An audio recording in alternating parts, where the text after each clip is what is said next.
So today I'm pleased to introduce Adam Black. Adam has had a lifelong passion for plants, primarily the rare, the unusual, and the esoteric. He's based in Navasota, Texas, and he combines a lot of experience in the fields of botany and horticulture by promoting diverse landscapes while also collaborating with various gardens and universities, collecting imperiled plants that are at risk of being lost because of construction or other reasons. Adam is self-employed as a botanical horticultural consultant and serves as program coordinator for an organization called the Global Genome Initiative for Gardens. He previously worked at several botanic gardens, including the John Ferry Garden in Hempstead, Texas, which used to be called Peckerwood Gardens, but it was renamed last year after John died. As far as I know, I believe that's the only garden in Texas that is part of the Garden Conservancy program. Adam is originally from Florida, where he managed the forest pathology and the forest entomology laboratories at the University of Florida. His article, which was titled Changing Perceptions of Southern Rock Gardens, was judged best paper of the year in 2019 in the NARG's Rock Garden Quarterly. And Marion Stevenson republished that article in its entirety with Adam's permission in the current newsletter, The Trillium. Adam has just returned from 3 weeks in South Africa, where he posted on Facebook tons of photographs of wonderful plants and also a few animals, including a spitting cobra. So Adam is here today to talk on the topic of distinctive Texas native plants that are ideal for rock gardens in the Piedmont. So let's give a virtual welcome for Adam Black. Yeah, well, thank you very much, Bobby, and thank you all for having me. Even though I'm from Texas here, I'm really no stranger to your all's neck of the woods there. I used to actually, I spent most of my life actually in North Florida, and I was working at Canapa Botanical Gardens there up in Gainesville, Florida, which is kind of a zone, kind of straddles zone 8B, 9 climate range. And I was always pushing limits from there. I was always going up to J.C. Ralston Arboretum and, of course, Plant Delights, and just always been interested in pushing limits of things from the north and from the south and just from all over the world here. And then once I moved to Texas, that just opened up so many new doors in terms of the plant diversity here in itself.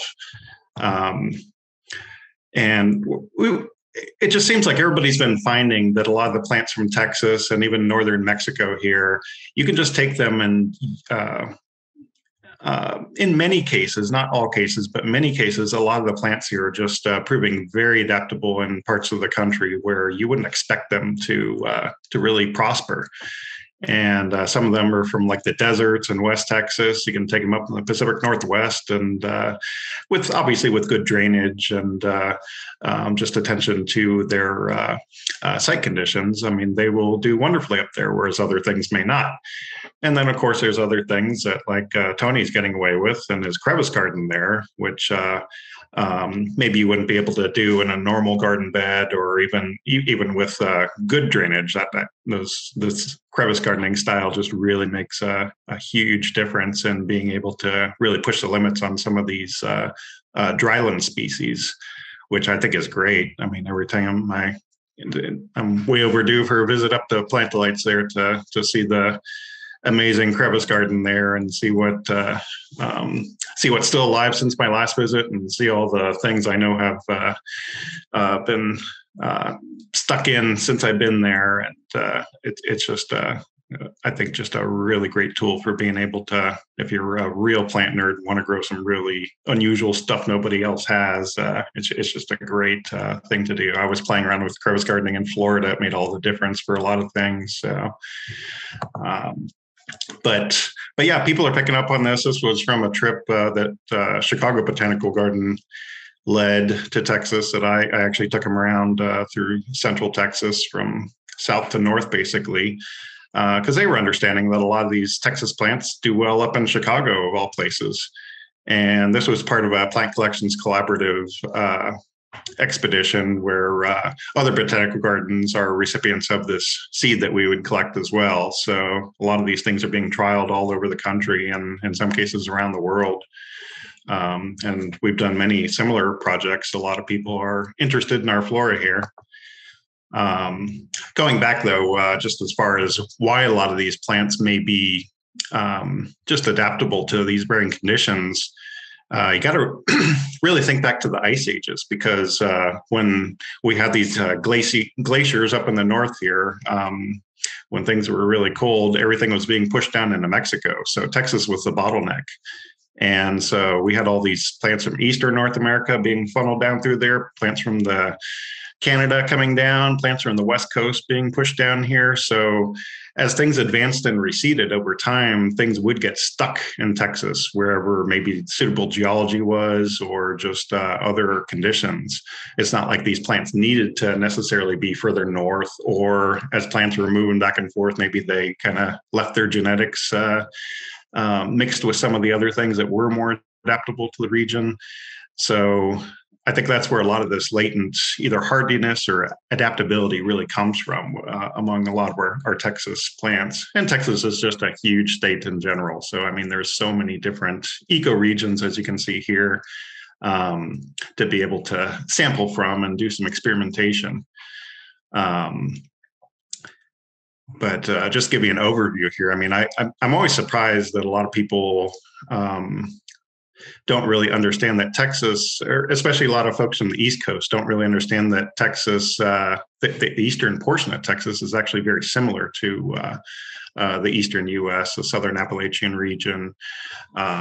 We basically have loblolly pine woodlands there. We have ravines. We have with trilliums and lady slipper orchids, and we share a lot of flora with North Carolina and other areas of the Piedmont region in eastern Texas.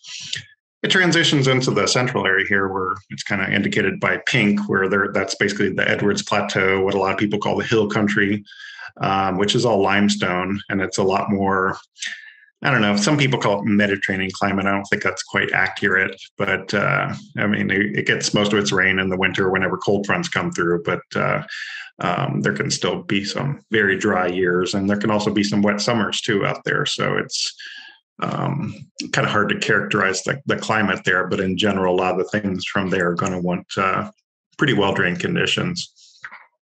And then South Texas, the area kind of in that kind of rusty, orangey brown color area there, as well as creeping up the coast there, all the coastal prairies. There's a lot of interesting stuff there. Even though it's a warmer climate down there, it's kind of a zone 9-ish realm down there. There's actually a lot of plants down there that are proving extremely hardy in like zone 7, which is interesting. But there's also plants down there that won't live necessarily in Houston if you try them. So again, you really got to experiment with some of this stuff here.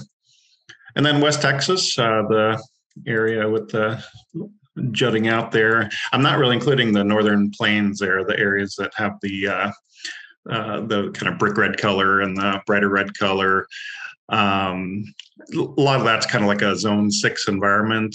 And even though there are some things I think are worth trialing, I just haven't really spent as much time up there. And generally, a lot of what I've tried has not done well, at least for me and others in the East. But that's not to say that there definitely aren't options that should be tried. But it's not as much one of my stomping grounds, so probably won't focus on it this time. We have plenty to cover in these other areas, including the Trans-Pecos, West Texas here, where we got mountains, we got deserts, we got all sorts of great stuff there. So we'll jump into some of the plants here. I'm going to do this by region, just so you can kind of see the contrast between all these different parts of Texas here. So you might recognize some places in North Carolina or elsewhere on the East Coast that may look like this in some ravine with all the lush ferns and hardwoods and these little spring-fed streams here. I mean, this is one of the many sites you can see in East Texas. You can also see prairies like this. interspersed between some of the piney woods, and then becoming a little bit more abundant as you're going further west and northwest. This is a real nice field just north of me. It's technically blackland prairie. It's got the yellow here is Baptisia sphaerocarpa, and the kind of pinkish colored there is Phlox pilosa with some Indian paintbrushes back there, and just all sorts of wonderful things. I know you guys probably grow some of those there. And then we got kind of interesting environments like these sandstone barrens. These are just areas that are very, just a very thin layer of gravelly eroded sandstone just sitting on top of basically sandstone bedrock. So very specialized conditions for a lot of plants. So there's interesting things that you can grow from here that I think are just perfect options for rock gardens. We have sandhill scrub. It's not quite like a lot of the sandhill scrub that like I was familiar with in Florida, but you get these kind of open sandy prairies, and everything you see here, all this yellow, this is sedum natalii, which is an annual species. I know a lot of people tend to grow the perennial species, but we do have a couple annual ones that are kind of nice and actually can become weedy in the right situations in garden setting. But it's kind of a nice weed when you let this especially if you let this naturalize in your rock garden here. It really likes deep sands naturally, but it'll also appreciate the well-drained conditions in a rock garden. And like I mentioned before, we have the iconic lady slippers, in our case, the Cypripedium kentuckiense. And I know some of you do grow these. I think Plant Delights actually sells this species and hybrids as well that have proven pretty reasonably easy to care for with proper site conditions. So won't really cover that too much, but getting into some of the more endemic things to East Texas, I'm sure many of you grow other species of catchflies, the Silenes here, but we have this one that's only found basically in a few counties right on the border of Louisiana and Texas. It's kind of a threatened species. I think they're going to be reassessing it here soon. It's really not that rare if you know where to look for it, but just with all the land that's just not properly managed, it's really dwindled probably from what it from the range it probably formerly occupied. It does grow in there, kind of ecotones, kind of transitional areas between some of these more dry, fire maintained environments and these kind of more moist bottomland environments.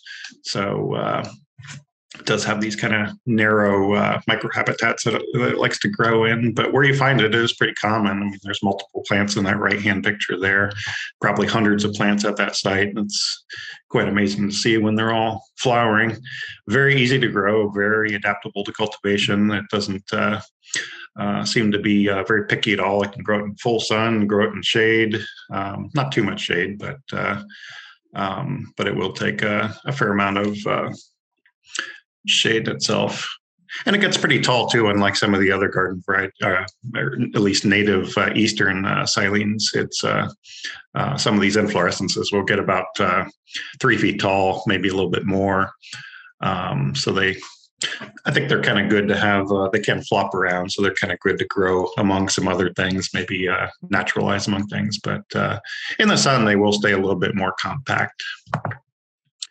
And we do have trout lilies here in East Texas. We have 2 species. We have this one, the yellow one, Urathronium rostratum. And I've been playing around with this one in the garden. And so far, so good. It's just a really nice yellow one. Looks like some of the other ones you can find in Eastern North America. And then we have this white one here too, Urathronium Albedum. You can even find this at the same site as the preceding one in a few locations. Really like the foliage on this one. My opinion, I always like trout lilies more for the foliage than the flowers, even though the flowers are kind of the icing on the cake. But this is one of my favorites of the native ones, and also proving reasonably easy. And I even found a variegated one this past year, actually growing on the campus of Stephen F. Austin University. They have a nice little natural colony in their little preserved woodland area there. And so it'd be neat to see if we can get this one going through tissue culture or whatever. And then we have weird things in East Texas, like if you're at all familiar with Amorphocanescens, it's generally kind of like a northern plains species. I've seen a lot like up around some of the remaining natural areas, like around Chicago. It gets down into like Kansas and Oklahoma. Really nice silvery leaves with these electric purple flowers. But then we have something pick up in East Texas that just gets called Amorphocanescens, but I really don't think that it's at all the same thing. It looks very different. It has slightly canescent, kind of woolly foliage there, but totally different growth habit. Similar flowers. I think that's why it's just been kind of lumped into there, but I think someone needs to take a closer look at this. It tends to grow in kind of fire-maintained open pinelands, what few are left that have been regularly maintained over time.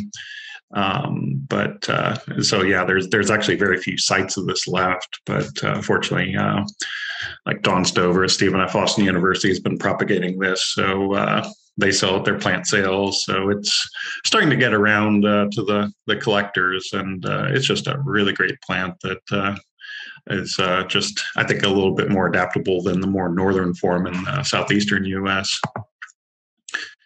And then another just weird endemic that's actually this actually occurs right around my house, maybe like a 50-mile radius around my house here.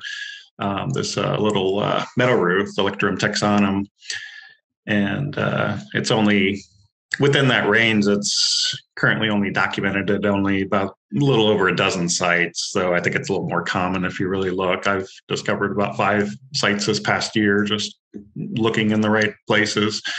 But still, it's dwindled down to just a very particular kind of clay-based habitat, even though in cultivation it does great. This is one that actually was growing at John Ferry Garden in a little raised bed. And what's neat about it is it's a winter grower. It starts coming up out of the ground right around now, and it'll be flowering in January, February, and then it'll go dormant around May or so when it starts heating up. So it's a good little filler in a rock garden. It's very prostrate. It's not like a lot of the other Electrums that'll be a little bit more bushy or have upright inflorescences, as these just kind of horizontally spreading, arching inflorescences. Great textural plant, even though the flowers aren't too showy. I mean, they're still interesting, and they're different on the male and female flowers. You get a little bit of, or male and female plants are separate, so you get a little bit of contrast with the flowers and inflorescences on them. But I've always been fond of this as a little nerdy rock garden plant. And we do have trilliums.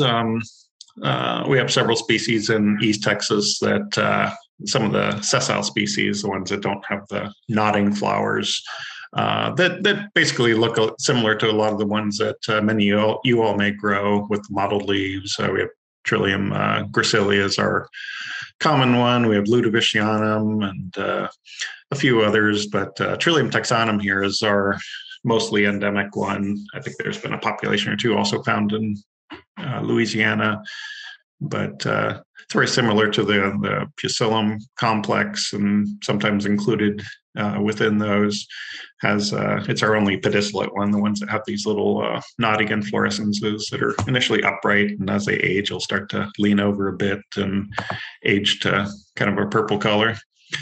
And these grow in kind of swampy conditions, but in cultivation, they seem really adaptable to just normal garden conditions. They'll need regular water, but they can definitely take some drying out. They don't need to be growing in a swamp like you would naturally find them.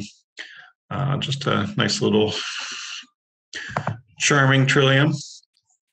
We have lots of Liatris species here in Texas. This is one that's basically the abundant one in the pinelands that have been fire maintained. You can see sites like this out in areas where they do, like a year after it's burned, they'll just all come out of the woodwork and bloom in such profusion. It's just really spectacular. And I know, and this isn't just in Texas. This will ranges up into adjacent states a little bit to the east and to the north, but it's a great plant. But then we have really weird ones. A lot of people are surprised that there's actually yellow Liatris, which is kind of deceiving because these aren't yellow flowers. The yellow that you're seeing here, especially on the left here, those are the actual just the filaries, the bracts there that are flushing that yellow color. And you can see on the right there, it's kind of yellow in the lower half and white to the top. Basically, as the whole inflorescence age, it fades from yellow to white as the flowers progressively go down. Here's a close up here. You can see the flowers are the actual little white things that are sticking out of the little assembly of yellow bracts there. And after those flowers fade, basically that yellow will fade to white as it advances down there. But still just a really interesting plant and just kind of oddity among the Liatris, and just kind of shocking for a lot of people to see yellow in this genus here. So it naturally grows in really deep sands and just really some of the last remaining suitable habitat that exists in East Texas. But I've been playing around with it, and it seems pretty easy in cultivation. It's you might see some resemblance to Liatris Elegans, which some of you may grow, which is pretty common in Eastern North America. We had that here too, but they recently changed all the ones west of the Mississippi to Liatris Hesper Elegans. It's a little bit different, but this is in kind of that group as well. And then also in the sands, we have another plant I'm really fond of. It's kind of a weird one in the daisy family, Tetraconica Ludovicianum, just kind of fun to say. Its common name is Louisiana squareheads. There's other Tetraconica in southeastern U.S., but really robust plant, only grows in the open, sandy, fire-maintained areas. But you can see the leaves there. They kind of have those perfoliate leaves where the stem just kind of goes through, just kind of like the conjoined pairs of nice woolly leaves there. Here's kind of an overall view of it. Makes these nice little clumps in the open sandhills, even though the flowers are kind of small in proportion to the leaves. I just like the foliage, just as a real standout that I think just really deserves more attention. And then this thing, this was one of the plants that just really caught my interest when I moved to Texas. It's y'all are familiar with spider lilies, which most of them like to grow in kind of wet conditions. There's definitely some drier growing ones from Mexico and other places. But this was a little cultivated clump at the John Ferry Garden that I saw when I first started, and it was growing on this dry mound that received no irrigation. It was just always bone dry, but these plants just always look great. And has the kind of bluish color that you're seeing here, this is the natural coloration that these plants always had. And they were tagged Hymenocolus galvestonensis, which I knew was not correct. And galvestonensis is kind of a debatable name also. But the more I learned about this, I started finding these, just the foliage out in very dry, sandy ridges all throughout East Texas, and really fascinated me. And my first year here, they just kind of were in foliage. So they went dormant in early summer when things got hot. So I was like, well, I guess I'm not going to see any flowers this year. But then come August, all of a sudden, all these inflorescences started popping up out of the ground with no foliage, kind of like a Lycoris or some of the other bulbs that flower without foliage. And they just all started going at it in late summer. So yeah, they'll be in foliage from spring through very early summer, totally die back. And then in late July, August, suddenly you'll just have these inflorescences popping up out of the ground, which I thought was just the neatest thing for spider lilies. They just previously, a lot of the spider lilies just all ran together, and I didn't really focus on them that much. But this one just really very fond of. I've been labeling it here Hymenocolus species. It tends to get usually called Hymenocolus Occidentalis variety Yuli, or Hymenocolus Yuli, but I know there's been some debate about that as far as whether or not it's even closely related to Occidentalis in the first place. So I think it's one of the many mysteries within Hymenocolus that people really need to delve into one day. So I think it's just safer to call this Hymenocolus species. I've just been calling it the upland form because it is a very xeric growing species, and therefore great for a rock garden. It's just a neat thing to just have suddenly appear. And you also get that great foliage early in the year that's just very drought resistant. It's really nice blue color, and great element to have in a rock garden.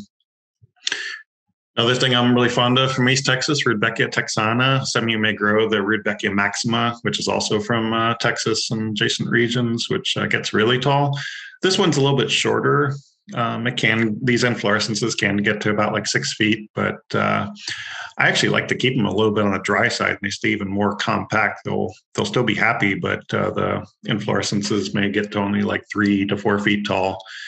And what I like about them is the foliage. They just keep these really nice, dense, neat, tidy rosettes of leaves, which when they're not flowering, I think just look really attractive. And this picture on the right is not really a good one. They do tend to have kind of blue-green foliage. Just looks a little washed out in the sun. But I think just the foliage alone on this plant just is a nice feature to have combined with other textures in the garden. But just the flowers are neat in themselves. They do look like the Rudbeckia Maxima flowers, but just a little bit shorter scale. And they don't flop as much either, like Maxima can often do.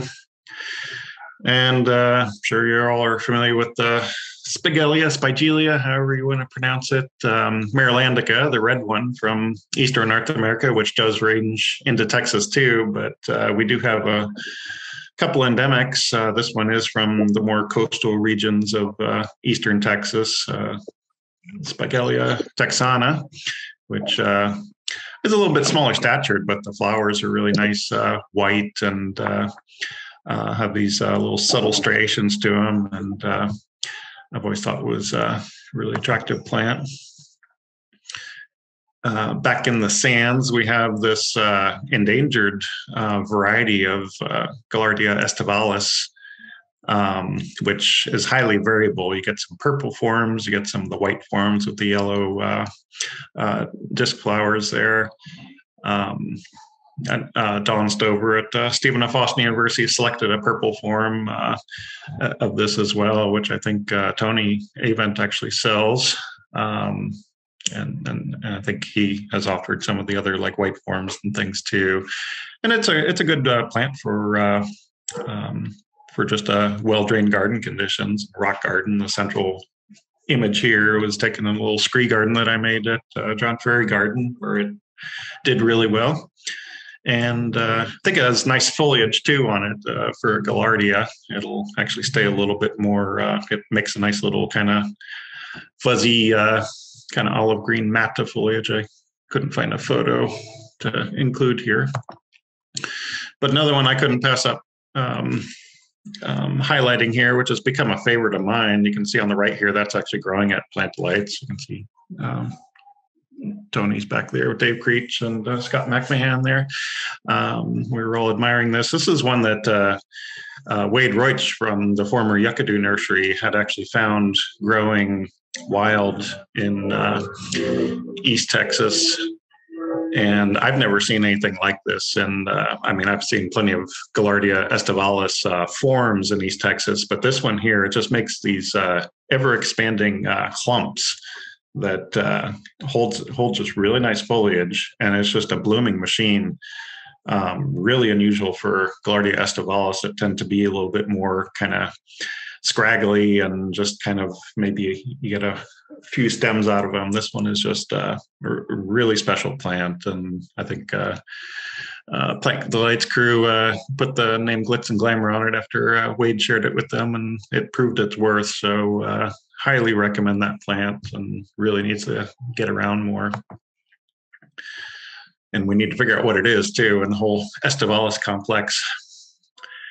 And then milkweeds. We have all sorts of milkweeds in Texas, and East Texas, narrowing down to one interesting one. I picked the Esclepius Unauthorities, which it's not really, I don't know, many people probably wouldn't find it too attractive compared with some of the other milkweeds, but I just find it really fascinating. Just has all these little axillary flowers up and down the little clusters of upright stems, and it makes really nice clumps, and it seems very unlike a lot of our native milkweeds. This one seems pretty easy in cultivation, and at least some of the Texas nurseries here, some of the specialty native nurseries are propagating this, and we really need to get this around a bit more of this and many other species. I'm a big fan of Toxicoscordion Natalii. It's obviously from the name, nothing you want to eat, but it's definitely a feast for the eyes here when it's flowering. Really nice foliage too. You can see on the lower right there, especially when they catch the light. But this is pretty common in my neck of the woods and some of the more like sandstone-y areas, hills that have some good drainage, but otherwise it's been proving pretty easy in cultivation. There's other related species in the eastern US, but really like this one. And with the legumes, we've got all sorts of options in Texas. And East Texas is one I'm really fond of just for that blue color, Pediamilum tenuiflorum. Makes a little low shrubby plant that's up in spring and kind of, at least in habitat, it just kind of fizzles out by summer when it gets just really hot and dry here. But and I've just started playing around with it in cultivation, and it's got like a big long carrot-like taproot that it ties down to. But seems like with a little bit of water, the foliage will stay going for well into the summertime. I kind of neglected mine later this year, and eventually it died back. But yeah, I kind of like the foliage. I wish I had some better photos of just the actual clumps of plants, but they get about maybe 15, 18 inches high, multiple stems emerging from that one central taproot. And the floral display is probably around like April or so. There's another picture of it, I guess. But yeah, just a really nice blue color. And then there's another relative that's just consists of a little rosette. This was actually one that naturally occurs on my property here, Pediamilum Hypogeum, and gets these. It just has a little low rosette of these leaves that kind of look like a lupinus or something with these little several little finger-like leaves sticking out there. A lot of people think of Texas, they think of bluebonnets, which most of our species are annuals. I wasn't really focusing on annuals for this talk here, but that is potentially something you could naturalize in a well-drained rock garden setting.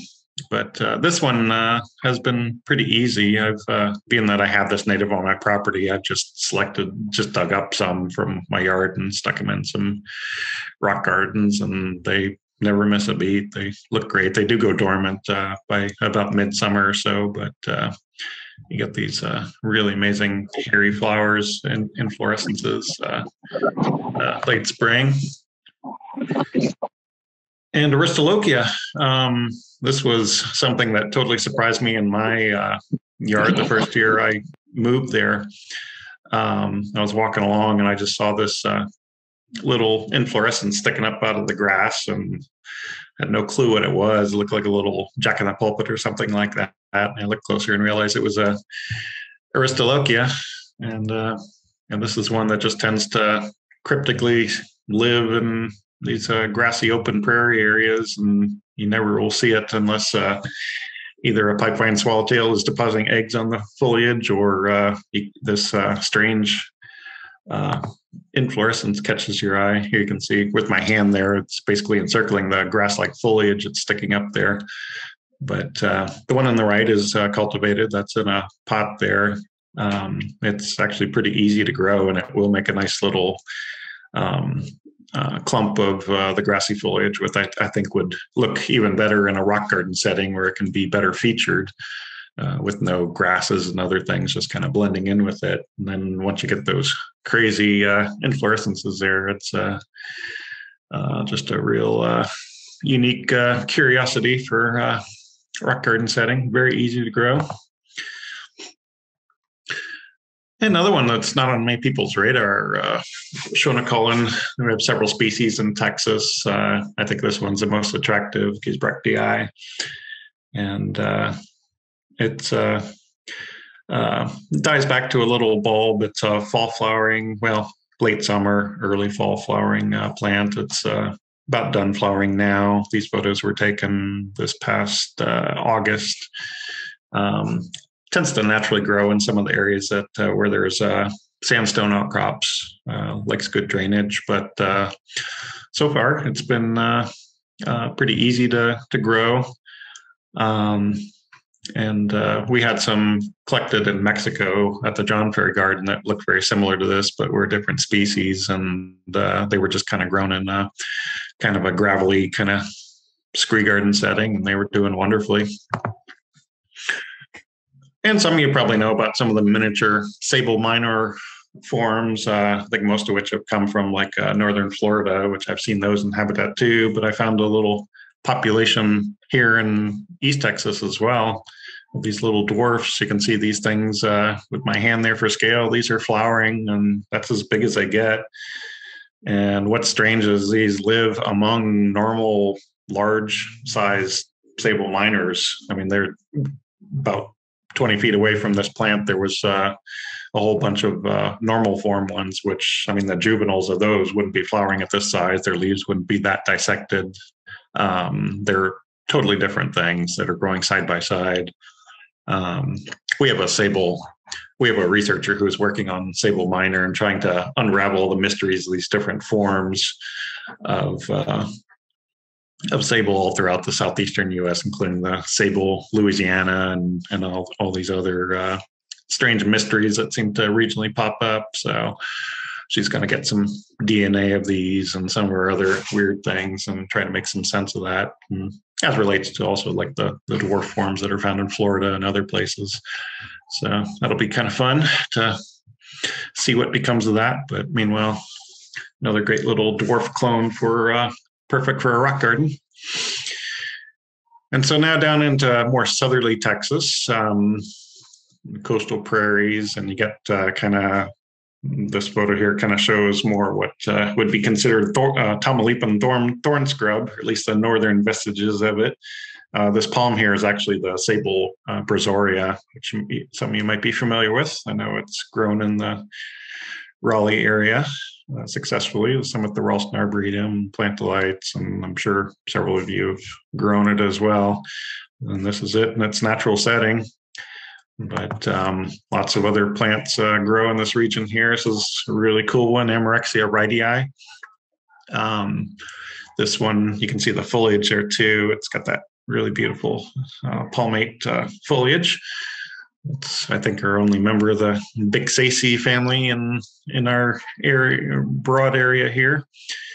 And it's just, I think the common name on this is a yellow show plant. And this is on just a roadside here. I mean, when you're driving along, and it's not a very common plant, but where you find it, there'll be a bunch in that area, and it just really sticks out like a sore thumb.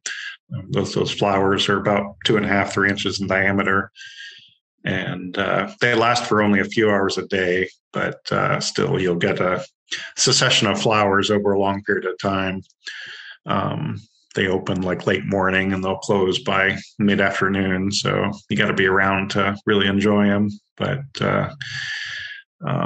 really worth growing. It dies back to kind of a woody rootstock in the winter, but it'll be up from early summer through first frost, and oftentimes in these dry conditions, the flowering will be dictated by the rainfall patterns. But in a like a rock garden setting, as long as you're not letting things get too dry, they'll stay flowering all throughout the warmer months. Kind of a close up of the flower. What's interesting about these is all the flowers are always kind of cocked about 45 degrees. The way they're held, it's kind of interesting. Not sure why that is. Nyctagenia capitata. This is another just really stunning plant that you can often just sometimes spot along the roadsides when you're driving 80 miles an hour down the road. Get these flashes of red, and you got to stop and see what it is. And it's usually this, and makes kind of like a low spreading subshrub type thing. But these flowers are just absolutely amazing. Great potential. We have a number of weird monardas, bee balms that are native to the state. This is one from South Texas that grows on sand sheet down there. It's actually a kind of a woody, shrubby species. And I think I was talking to Kelly Norris, and I think he was growing this up in Des Moines with some success. I think it was dying back, but it was coming back. So I just found that really fascinating. But kind of looks like Monarda punctata, but yeah, at least in the photos here. But when you see it in person, it's quite different just in its overall growth habits, and gets like 4 feet tall, very woody trunk to it. So just kind of a neat little oddity. Califa monostachya, neat little one that also has a really nice, thick, woody rootstock. It dies back to every year naturally, but just a neat little, I always thought this would be a great little rock garden plant. This is at the John Ferry Garden here, just growing among some stepping stones. And these are the male plants here with these long rat tail inflorescences. A lot of variation in these two with the inflorescences. Some will be green, some will be red, some of the foliage will be green or red. You can actually see a plant on the right-hand side there that's a little bit more green as opposed to this kind of reddish color. And these are the females here. The female flowers are just these little heads with these little fuzzy structures coming out there. In fact, Mountain States Nursery was selling a selection of this for a while. They put the name on it as Raspberry Fuzzies. On the right there was just a really neat red foliage form that popped up in the garden there at the John Ferry Garden. And then this is a similar species, similar inflorescences, but the foliage is more deeply cut, gives it a little bit different texture. Califa radians. So a couple neat little tidy, compact species I think are perfect for rock gardens. I'm a big fan of Tephrosia. Tephrosia Lindheimerias is a South Texas thing, but this is just an absolutely indestructible plant. It's one of those things that once it's established, you can just totally forget about it, never water it, and it will just always look great. It does die back in the winter, totally, but it'll resprout in spring, and basically from late spring through fall, it'll make this really nice, neat mat of kind of blue-gray foliage, and will just be constantly blooming with these magenta flowers. Just a great low-maintenance plant used as a ground cover where nothing else will grow. And this is one we can aspire to. This is just a really cool milkweed from South Texas, Asclepius frustrata. It just basically only grows horizontally, and just a couple geologic outcrops down there. Really weird plant just to see it scrambling along the ground and produce these flowers. My friend Michael Eason he's the conservation botanist at San Antonio Botanical Garden. He's been trying to work out the kinks with doing ex situ conservation on this there at the garden.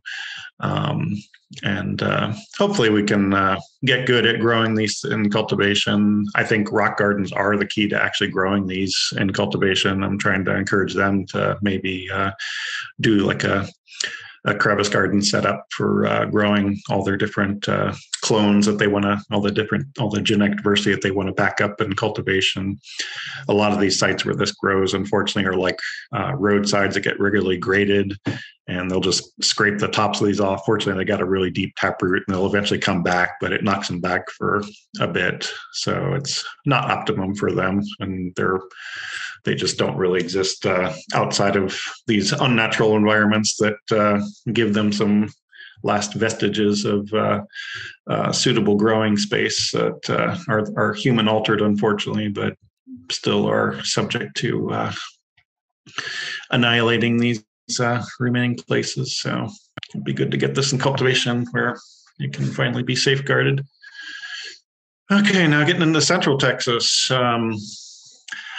I was actually heavy on a lot of the East Texas stuff just because you get a little bit more humidity. I think it's easier to relate to for growing in North Carolina. But once you get in these drier conditions here, like I was saying before, even though they naturally grow in dry conditions, I think in a rock garden setting, that gives them enough drainage just to shed off some of the excess rain you may get in the summertime in the East. And obviously, like Tony Avant and the J.C. Ralston, Arboretum, Scree Garden, and Rock Gardens have been using a lot of these plants and having great success with them. So some of these are known performers. Other ones, I think, stand a great chance of experimenting with as well here.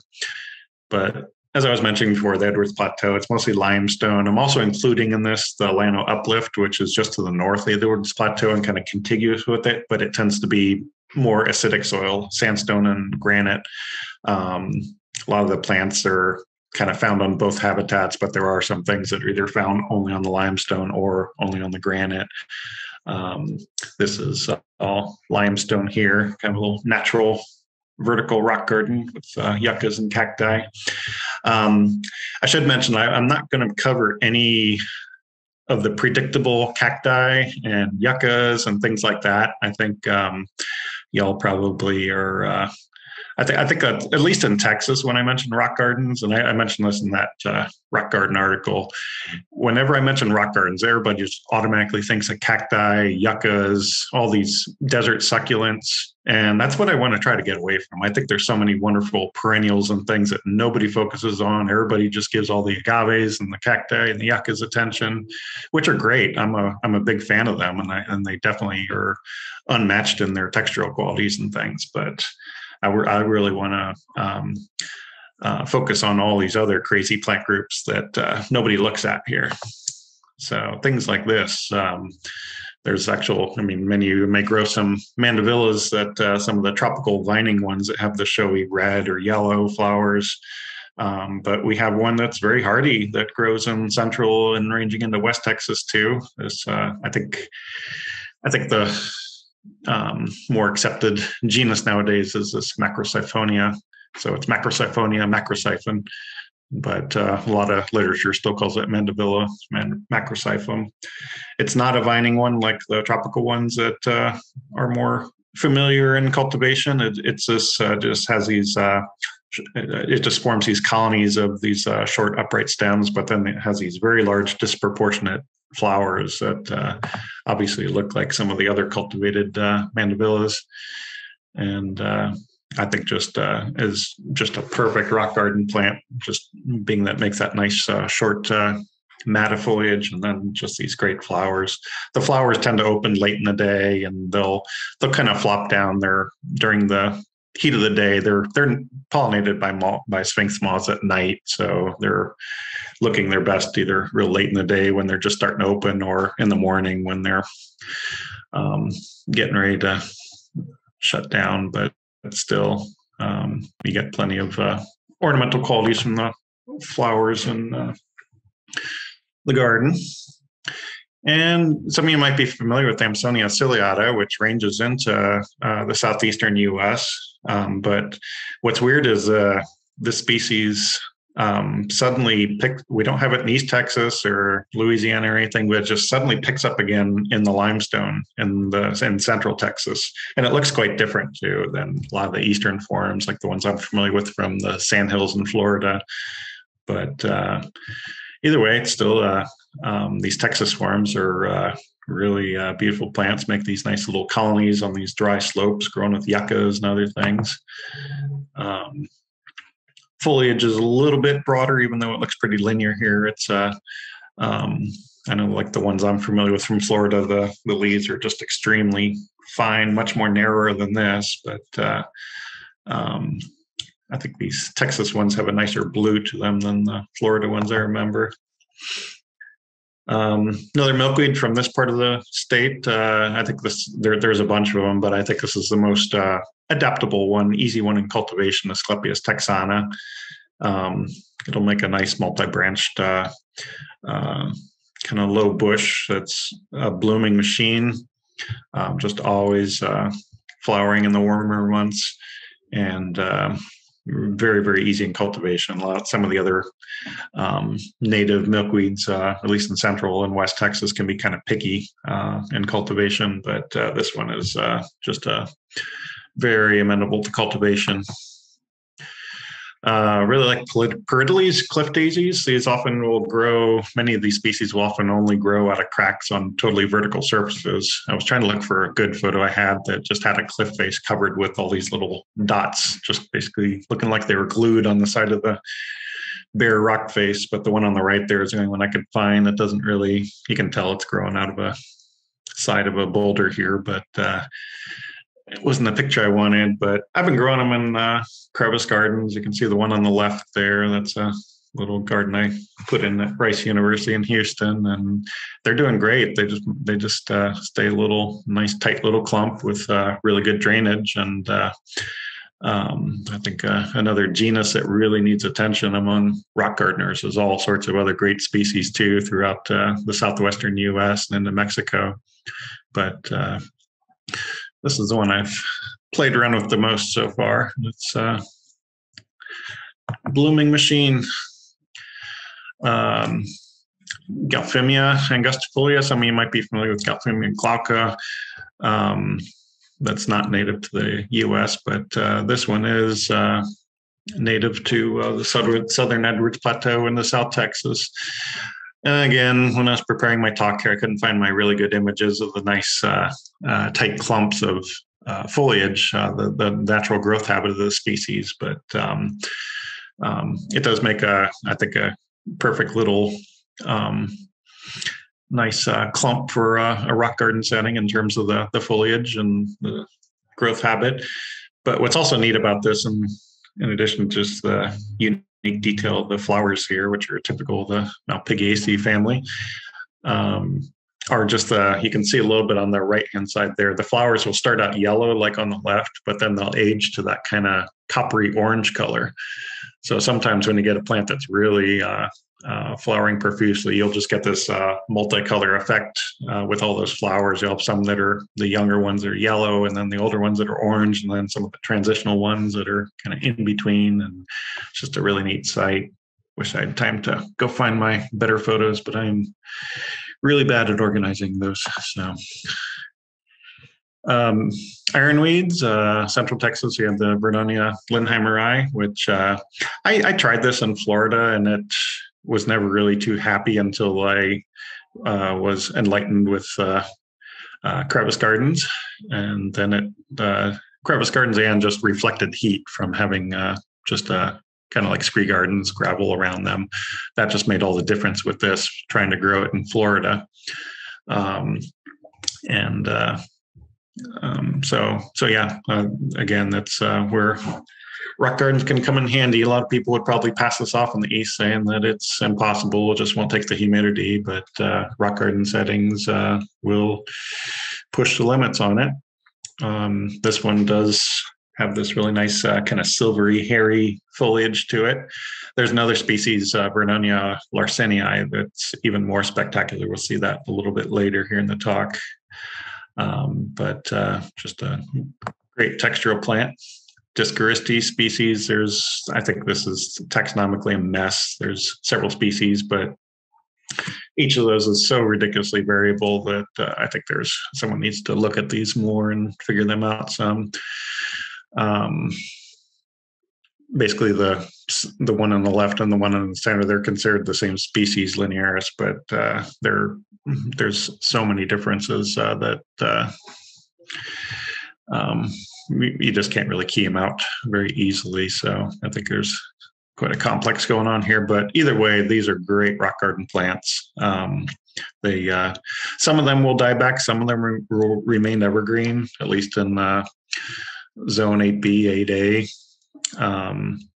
But I know some are growing like up in Dallas area. I'm not sure if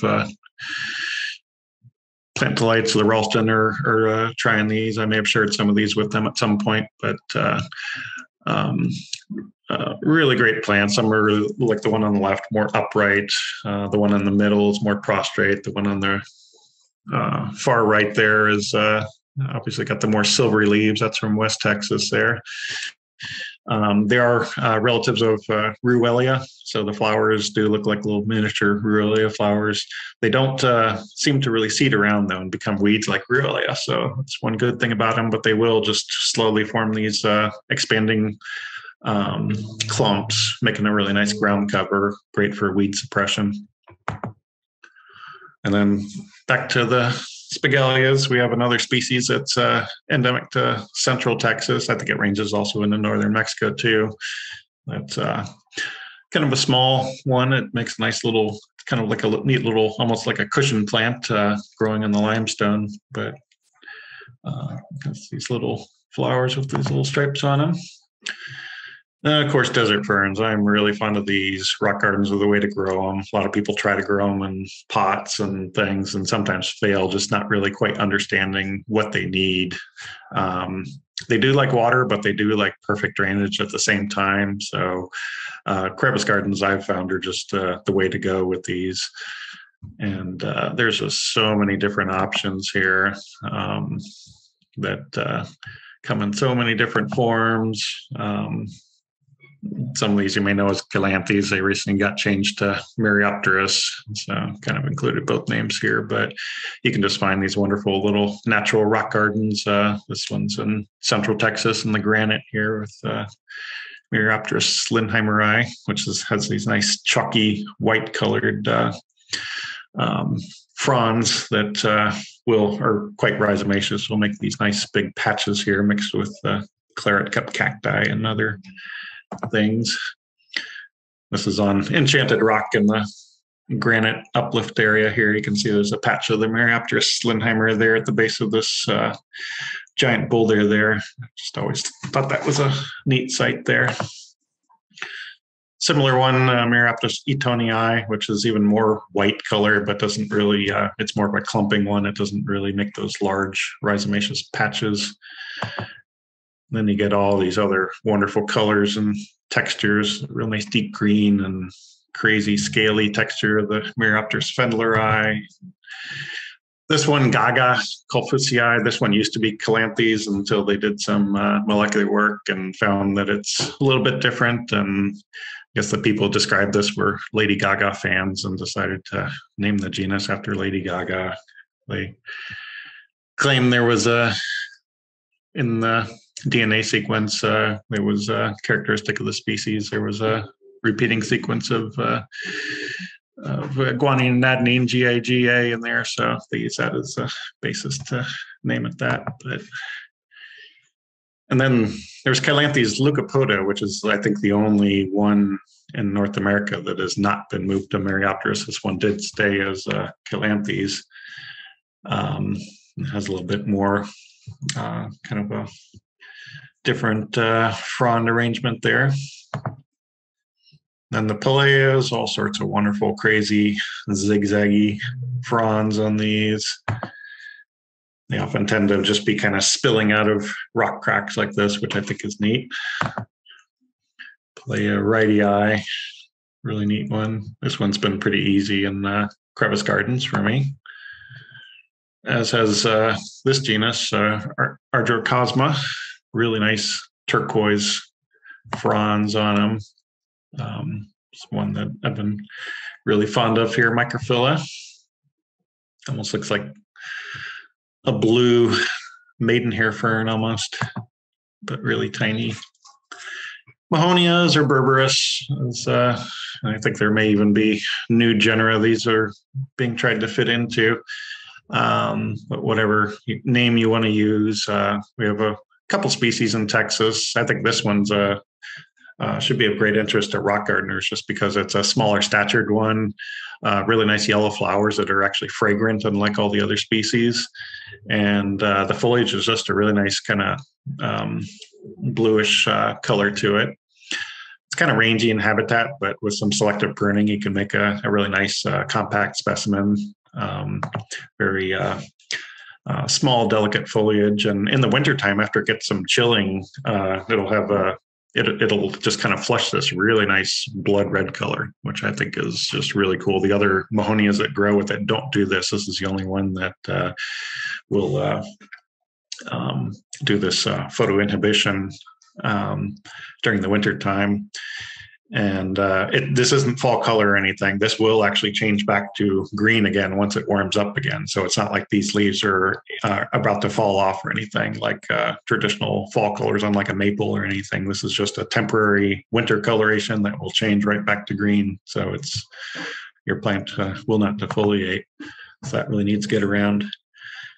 Little neat Central Texas endemic passion flower that I always find kind of more growing on rocks than trees or shrubbery, which so I thought it'd be neat for a little rock garden option, just sprawling around some of your rockeries.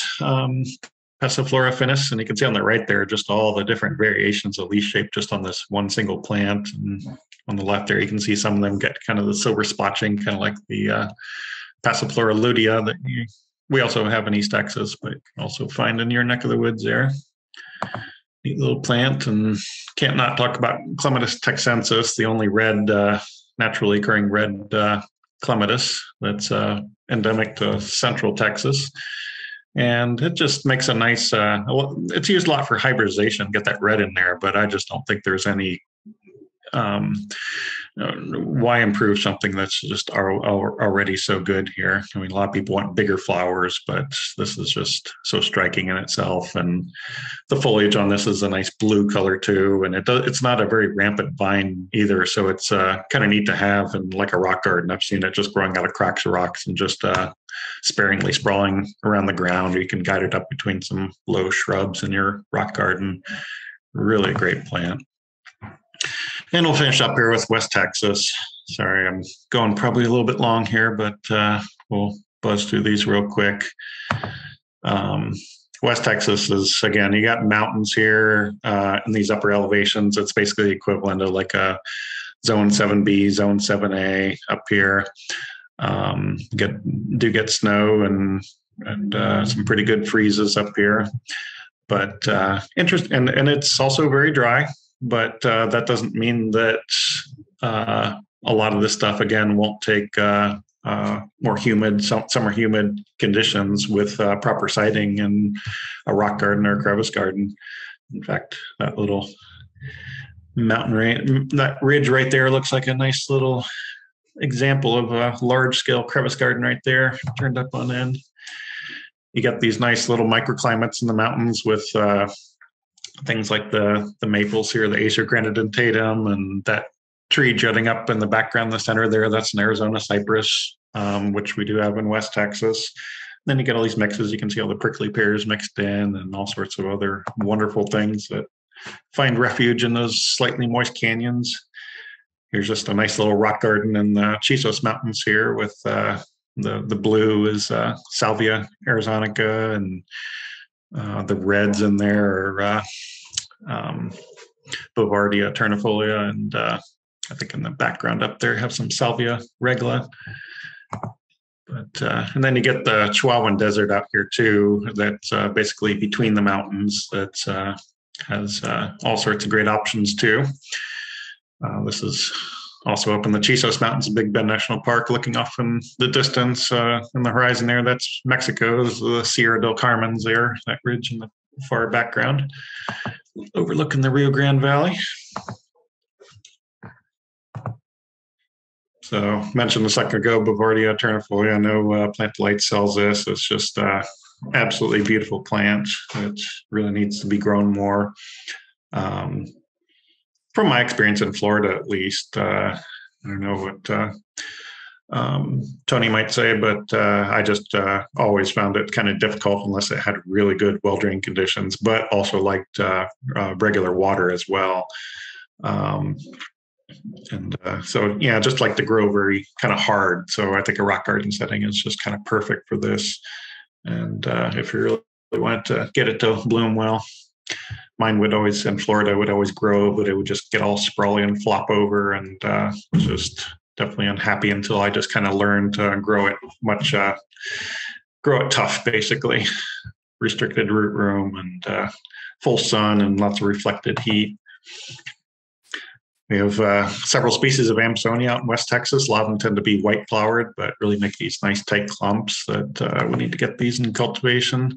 Another Silene that's found out there that seems to be very adaptable. I was growing this in Florida. I'm growing it in several gardens in Houston. And as long as it has good drainage and a little bit of gravel mulch around it, just for that reflected heat, it does great in more humid conditions. Another great Aristolochia corii from West Texas is another one that's just doing wonderfully in a rock garden setting. It naturally just grows out of cracks like this. But yeah, just give it some restricted root room. It's perfect for a crevice garden or a spree garden that's on a berm. Really great plant. Salvia Regular, this is one it's around in cultivation if you look. Plant Delights probably sells it, but it's really something that needs a lot more attention. It's just a spectacular plant. Will turn into, I think it may die back for you all in your area, but at least in nature, it will turn into like a 7-foot tall woody shrub. But yeah, the flowers are large, intense red, really beautiful. Salvia Repton's another one I know that some of you grow. It's one of those things that it only grows in a few little streams in the Davis Mountains, at least on the Texas side. I think there's a couple of populations on the Mexico side too, but very, very limited range. But really beautiful plant, that striking blue color. Salvia whitehousei, it's one that's not on many people's radar. It's a little tiny plant that grows in the limestone of the Western Edwards Plateau into the eastern Trans-Pecos. It just kind of looks like when it's not flowering, the little clumps of foliage look like a little miniature, like a rosemary plant or something. But then very unusual for a salvia, just have these really long tubular flowers, a little bit different structure than others. But really neat when it's just flowering in mass, and just really perfect little salvia. Another view of it there, just makes these nice little short clumps of those stems are about maybe 8 inches tall or so. Never really see them much bigger than that. But yeah, it just tends to grow in these kind of limestoney, cobbly open areas, usually on slopes. This is actually in our roadside here. But kind of a little bit restricted in where you find it. It's a lot of agastaches out there in cultivation, but this one needs to really get around, I think. Just a really intense blue purple color that I think is pretty much unmatched. I think High Country Gardens has offered this in the past here, but I'm not sure how much it's really caught on yet, but really great one. I've only seen this in a few locations in the Davis Mountains in West Texas. Pentstemon backerfolius, this is one, I don't know how available it is further east, but in Texas, it's actually sold pretty commonly, but most people kill it here in Texas because they don't know how it wants to grow. Basically on the right there is how you usually find it, just a little spindly thing popping up out of a pinhole in a sheet of real dense limestone. the one on the left was one that was planted at the John Ferry Garden when I started, and some gravel on a slope, and it was doing fine there. But a lot of people just plop it in the ground and kill it, and because it wants that perfect drainage and reflected heat. So yeah, again, another perfect rock garden plant. It'll get much bigger than the photo on the left there too when it's really happy and has those conditions, and it'll just be a blooming machine through the winter months. Very different from a lot of the other more upright penstemons in cultivation. One of the native 4 o'clocks makes a nice little clump, really large flowers. Will actually make a kind of shrub, but this ranges all the way up into Colorado, but we get it in the West Texas too. I know like at Denver Botanic Gardens, they have a lot of this in their rock gardens there, and they look spectacular and definitely needs to be used more further east. Dahlias, there's a whole world of dahlias that are in Texas. Fruticosa is a real good one. Again, just really likes that kind of gravel mulch, reflected heat, and tight root zones, but it'll just make this wonderful, nice mat if you have room for it. You can also keep it pruned back a lot tighter, but just a really great filler in an area where you need something like that. A couple need oxalis in West Texas. I really like the genus. I had to include those. Here's just a nice little shot I took a few months ago in the Davis Mountains of the oxalis mixed in with one of the widespread native onions, Allium cernuum. But here's the foliage on the oxalis, really kind of unusual. Someone stretched out the foliage of some of our more common weedy types and maybe painted a little purple on them. Anisacanthus, you might be familiar with some of the other Anisacanthus in cultivation, like Rydii, Quadrifidus Rydii, but which doesn't really have these nice recurved flowers like these two species. These are both two that are limited to West Texas, but actually do pretty well in cultivation and do even better in a rock garden setting. These will become a little bit shrubby, so they're kind of large for a small rock garden, but good around the periphery, or if you just really need a large specimen with some really unique flowers, these are good options. And for larger rock gardens, this is kind of a weird oddity, Fraxinus gregii. It is an ash tree, but you'd never guess it on first glance if you're familiar with most of the larger leaved ash trees. If you get up close to it, it does have the compound leaves like a little miniature ash tree, but this is actually evergreen. And it's, even though it grows in really dry desert washes, yet very rarely have some water moving through them. It's been very adaptable to cultivation.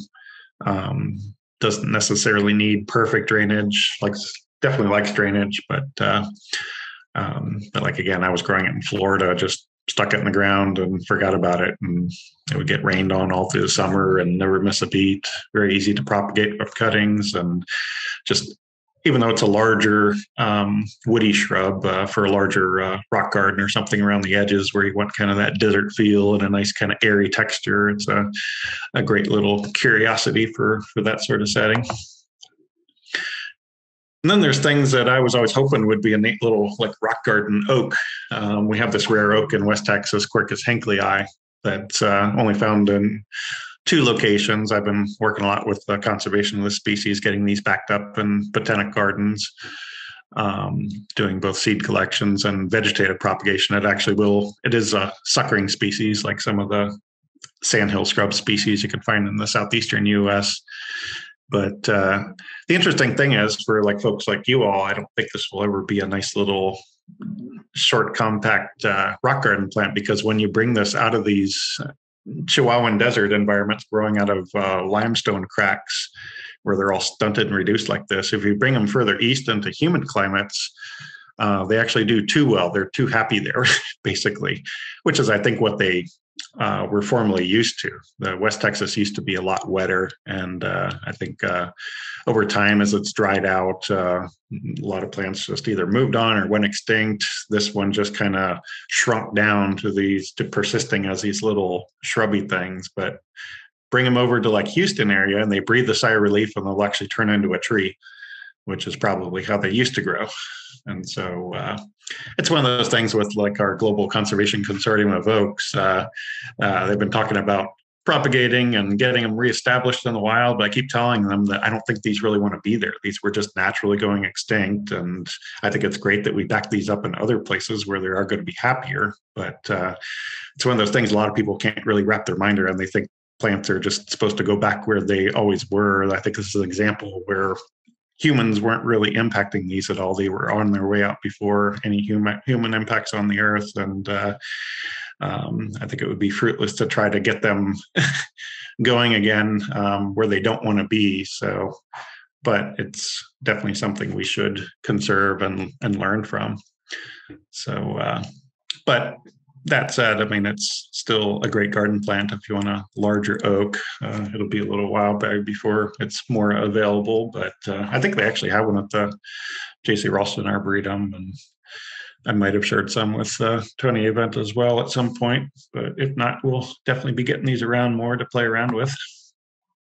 And I think this is my last slide finally. Sorry for going so long, but there are some orchids that I think do stand to have some potential in cultivation in terms of being easy to grow. This one here is one of our more spectacular ones that's found in West Texas and down in New Mexico. Dichloranthus cinnabarinus. It's actually a relative of the ladies' tresses orchids, the white ones that have many species throughout the eastern and central U.S., North America. But these are much larger stature. They look like something out of South Africa as opposed to something you'd expect to find in the U.S. and doesn't even register as an orchid for most people. It looks more like a red hot poker or a aloe or something like that. Has quite succulent foliage, grows in these somewhat dry conditions. I mean, it situates itself where, like at the base of these boulders here, where it does stay root zone stays a little bit more moist. But still, I've heard of people growing these in Mexico and finding them pretty easy. I've been sending seeds of this to Longwood Gardens where they're getting this propagated. I was hoping to collect from more locations this fall, but it was a bad blooming year, unfortunately, in the property I have access to. But we're hoping to get these going more. And I know Peter Zale at Longwood is really excited about this, and hoping also that it can be a fairly easy to grow orchid that we can get out there in cultivation. And I think it's a perfect one for rock gardens. So, and there's different color forms of this too. There's yellow ones, there's more red ones, and then this kind of orange form is the typical form. Oh yeah, I'm sorry. This is actually the last slide. Bernoulli Arsenii. There is actually one of these. I think it's still there at the J.C. Ralston Arboretum in the Scree Garden. It was, and I've from other people that have grown it in more humid areas. It unfortunately doesn't tend to be as chalky white as this. These are actually photos in habitat. It has a very limited range in West Texas and a couple washes that are usually dry 99% of the time, and then they'll get a flood through, and these will be just totally underwater for maybe several hours before the water drains away, and then they'll just be dry again for another year. But it is just an absolutely stunning plant with that just white, hairy foliage. And the one at the Ralston that I remember seeing, Tim can probably speak more to this, but I mean, it always looked great to me, but it also tend to be a little bit more green, and the foliage would get a little bit more broad, which I think are just kind of the effects of a more wetter climate as opposed to growing really hard like these guys are. So maybe even experimenting more with just tighter root systems and with just all that additional reflected heat might bring out this really striking contrast of these intense flowers and just that buildup of hairs on the foliage. It just gives it that really striking appearance that would be, I think, just make it a real standout in a rock garden. I know this has become kind of becoming more and more popular in places like Denver, Colorado, even though that doesn't naturally grow there. It's doing very well. I'm sure you all know Pontiac Colitis up there. He's been a strong promoter of this plant up there, even though nobody really grows it here in Texas. So really need to crack the code on this and use it more. Oops. So anyway, thank you for bearing with me. I know that was kind of a overload and probably went a little bit longer. It's always hard for me to narrow down my choices here. I could have kept on going, but there's just too many great things in the state of Texas, and really want to make more of these available too through like the Rock Garden Society Seed Exchange. I really need to put more effort into getting these out to folks like you who do take this seriously. I think the Rock Garden Society is just a really good group in terms of plant nerds that would value these things. And but let me know how I can help if there's anything anybody's interested in, or if any of y'all want to come to Texas and go exploring for some of the stuff from your gardens. I'm always up for that as well. But if you want more botanical overload, you can follow me on Facebook or Instagram. I'm chronically posting a little too much from all my travels, but thank you. Thank you, Adam. Thanks. That was super. And you probably haven't had a chance to look at the chat. Everybody is so excited by all these wonderful plants you've been showing. I keep taking screenshots and I can't quite keep up, but I know there'll be a video available later. So for anybody who couldn't take enough notes, look for that at the J.C. Ralston YouTube channel. And thank you so much. Yeah, thank you. And feel free to, my email's right there too. So feel free if you want to email me questions or anything. I'm always glad to help. Awesome. So there's anybody have a question? I don't think there are any outstanding questions in the chat. So anyone that needs to ask a new question, please do so. You can unmute yourself as well.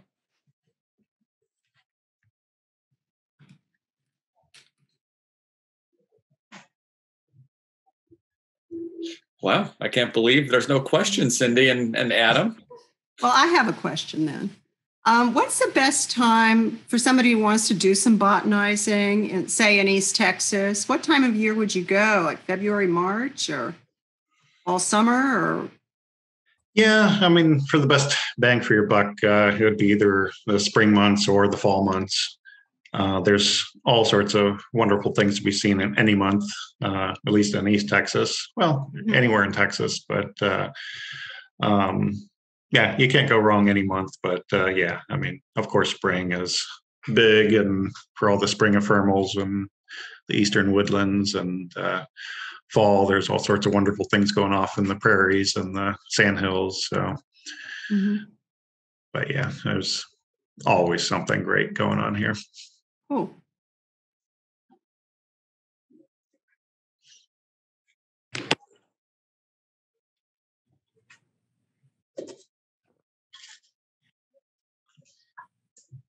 Thank you very much. Thank you. Any more questions, anyone? That was very exciting. I was a little child in Orange, Texas, a million years ago, and I don't remember cool wildflowers or anything like that. Of course, we were right on the Gulf. I remember. So it was an area that remained unexplored by me as a child, and it would be fun to go back and see some cool plants. Is there a mail order source that's a good source for these plants?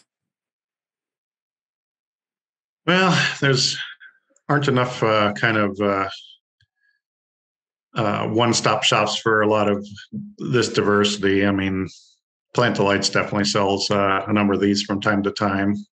So that would be one of my top recommendations at this point. But yeah, I've been slowly trying to get these around to more nurseries and trying to get people interested. So that's what I was saying. I think the best thing I need to do, just for folks like you all that are really interested in a lot of these niche things for kind of niche style of gardening, is just getting these things out in the Rock Garden Seed Exchange. I just keep telling myself every year I'm going to do it, but and I do collect a lot of seeds all the time. But then when it comes down to finding time to getting everything sorted out and cleaned and shipped off, it's, in the grand scheme of things, it's always kind of difficult.